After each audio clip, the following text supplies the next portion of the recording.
Let's look at how to make buttons. This file has two buttons in it. One was produced using simple graphics from the tool palette up above. The other button was produced by sampling a portion of the background image. Let's see how they work. I'm going to go to Control, Test Movie, in Flash Professional. You'll see if we roll over the graphic down below, it changes color. If I depress my mouse button, it changes again. This is the beginning of a good interactive button. We also see the surfer here. If we roll onto it, it also changes or highlights. If I depress the mouse button, it changes again. This also is the beginning of a good interactive button. They're made with essentially the same structure, but different kinds of graphics. Let's see how this is done. I'm going to proceed by turning off my background so we can just focus on the buttons for right now. The first button is going to be made just by using a simple primitive rectangle. You'll notice when we draw the rectangle, it's produced using an outline color and a fill color as shown in the two swatches up above. If we choose, we can modify this further by looking down in the Property Inspector. I could come in here and change my outline color to something different, and likewise we can change our fill color to something different. We can adjust the size of the line that wraps around the color swatch. We can also change the line type. I'm going to leave this just to be a simple solid line for right now, and it looks good enough for our particular test. Next, I want to turn this into a button. So I'm going to select the graphic and I'm going to right click on it. When I right click on it, I'm going to have a pop-up menu that allows me to pull down to where it says Convert Symbol. You won't see that because it's off the screen capture software. Alternatively, you could press F8. Next, a dialog will come up and we can give this symbol a name. I'm going to give it the name Button 1. Once I've given it its name, we can also adjust its registration point, and we see where it's going to go to the library at the root level. It's not going to go into any directory. And just a brief note, when we create a symbol, we can also create a movie clip or graphic symbol. We'll come back to those later. Okay? Button 1 is already taken, it says. I've already built one up in here for us to experiment with. Let's go ahead and give it a different name. Button 2 sounds good. Next, we want to give this button some interactivity. Make it look like it changes as we roll onto it. So if I select that graphic now, we can see now that it's not just simply a graphic, it's called a button. We can see that here in the Property Inspector. As opposed to a graphic, it might be out here on the scene. If we select that, we'll notice it just says it's a graphic primitive. Okay? If I select, let's go ahead and delete the graphic. Let's select the button that we just started. And if I double click on that button, it'll now take me into the timeline for button 2. Inside the timeline of button 2, we have this pre-configured timeline that allows for an up, over, down, and hit state. I'm going to go ahead and introduce a new keyframe that's blank in both the over and the down state. Once I've done that, I'll come back to the beginning and I'll borrow the same graphic from frame 1, the up state. I'm going to copy that. And I'm going to paste it down into paste in place into the over and paste in place into the down. Okay, we don't see any change when we scrub the playback head back and forth here, so we've got to make some adjustments to the colors. I'm going to come into the down and we'll select the color swatch in the middle. We'll come over here to our Property Inspector. We'll find some other color just for the sake of demonstrating this. I'm going to pick something nice and bright. And you'll notice now between over and down we have a change. So let's also make between up and over change slightly as well. And I'm going to go ahead and select the color swatch and maybe we'll go something really light. So now if someone sees the button, rolls their cursor onto it, it'll highlight. If they depress the mouse, it'll change to this color. Let's go ahead and test that out. I'm going to go back to the top of scene 1 and you'll notice the background is not turned on right now, but when we test the movie it will appear. Let's go ahead and Control, Test in Flash Professional, and if I roll onto that button it highlights. If I depress, it changes color. Okay, we also now have the beginnings of a good working button.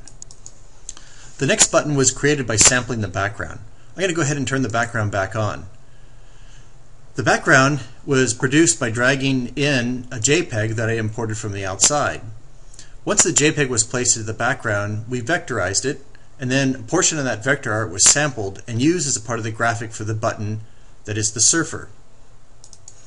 I've now imported a new background in.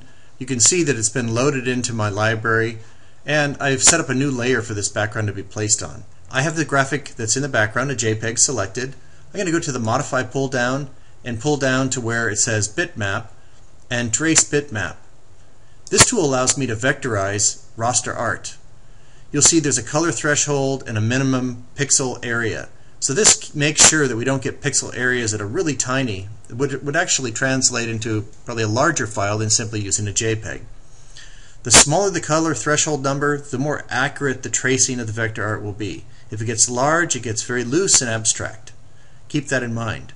This is fine for this particular example. I'm going to go ahead and click OK.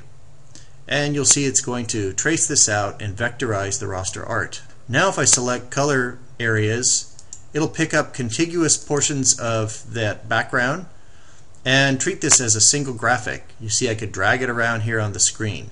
Of course we don't want to do that right now, but I think I'm going to go ahead and turn the sun, the little bit of the sun that's here, into a button, just so you can see how I did it with the surfer. Okay, so I've zoomed into the background here near the sun, and I go ahead and lasso the area around the sun, and we'll copy, and I'm going to go and change to a new layer for the button, and we will edit, paste in place. That way this graphic stacks up exactly on top of the background that we created underneath. If I turn the background off, you'll see where that is.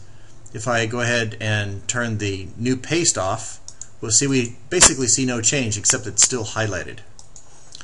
Now I'm going to clean this graphic up just a little bit. I'm going to go ahead and draw around the sun, and I'm certain that you can all do a far better job of making yours look handsome.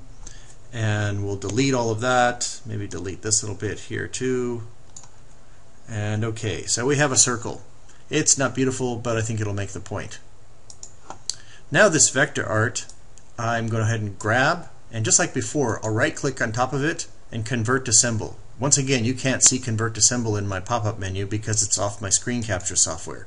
You could also press F8. I'm going to give this a new name called Sun Button. And once again, we could change the symbol type if we want, its registration, and we could change the path. I'm going to go ahead and click OK. And this is the beginning of our Sun button. If I go ahead and double click on this, we'll see once again it has its own unique timeline. We can go ahead and select that graphic. I'll copy it for right now. Let's go ahead and insert a blank keyframe for over and insert a blank keyframe for down. And I'll come back into these two frames and we will paste in place. I'm right clicking here with both those, come back to down and right click and paste in place. And once again, we're not going to see any difference between these. What I need to do now is go in and modify the colors. And so with this selected, we could come over to our property inspector again, and this field of vector art, we could dump the paint bucket in and change it piece by piece. I'm going to just simply change it all in total and make it all one bright sun. So it'll look like this. We'll roll on it, it'll brighten up, and if we depress, maybe we'll have the sun turn orange. So we'll find some nice orange color over here. Okay, so it looks like this. We roll over it, we depress. Let's test this out. Go to Control, Test Movie in Flash Professional. If I roll over the background, we see the sun lights up. If I depress my mouse button, it changes to orange. One last note. You'll notice that I have layers that are turned off. Those layers will be turned back on when I test my movie. Always keep that in mind. It just so happens that my background layer, let's go ahead and zoom all, covers the background layer that's beneath it. So we don't really see that, even though all of these layers are turned back on whenever we test the movie.